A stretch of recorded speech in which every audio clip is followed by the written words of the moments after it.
अध्याय 2 गीता का सार। श्लोक 12। ऐसा कभी नहीं हुआ कि मैं ना रहा हूँ या तुम ना रहे हो, अथवा ये समस्त राजा ना रहे हो, और ना ऐसा है कि भविष्य में हम लोग नहीं रहेंगे। 13।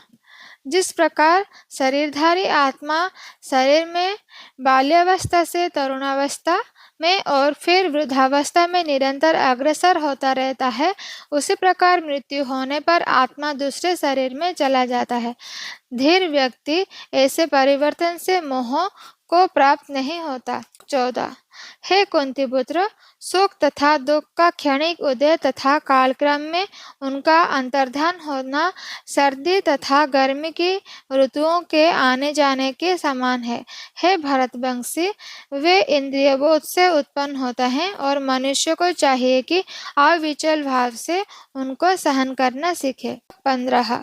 हे पुरुष श्रेष्ठ अर्जुन, जो पुरुष सुख तथा दुख में विचलित नहीं होता और इन दोनों में समभाव रखता है, वह निश्चित रूप से मुक्ति के योग्य है। 16। तत्वदर्शियों ने यह निष्कर्ष निकाला है कि असत का तो कोई चिर स्थायित्व नहीं है, किंतु सत अपरिवर्तित रहता है। उन्होंने इन दोनों की प्रकृति के अध्ययन द्वारा यह निष्कर्ष निकाला है। 17। जो सारे शरीर में व्याप्त है, उसे ही तुम अविनाशी समझो। उस अव्यय आत्मा को नष्ट करने में कोई भी समर्थ नहीं है। 18। अविनाशी अप्रमेय तथा शाश्वत जीव के भौतिक शरीर का अंत अवश्य भावी है, अतः हे भरतवंशी, युद्ध करो। 19। जो इस जीवात्मा को मारने वाला समझता है तथा जो इससे मरा हुआ समझता है, वे दोनों ही अज्ञानी है, क्योंकि आत्मा ना तो मरता है और ना मरा जाता है। 20। आत्मा के लिए किसी भी काल में ना तो जन्म है ना मृत्यु। वह ना तो कभी जन्मा है, न जन्म लेता है और न जन्म लेगा। वह अजन्मा, नित्य, शाश्वत तथा पुरातन है। शरीर के मारे जाने पर वह मारा नहीं जाता। 21।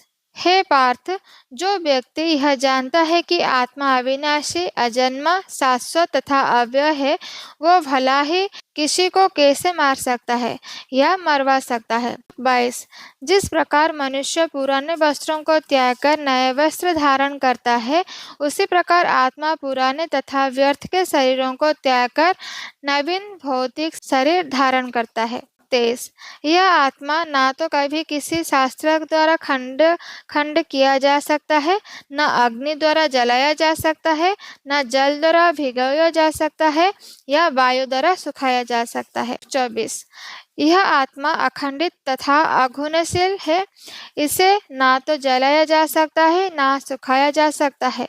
यह शाश्वत, सर्वव्यापी, अविकारी, स्थिर तथा सदैव एक सा रहने वाला है।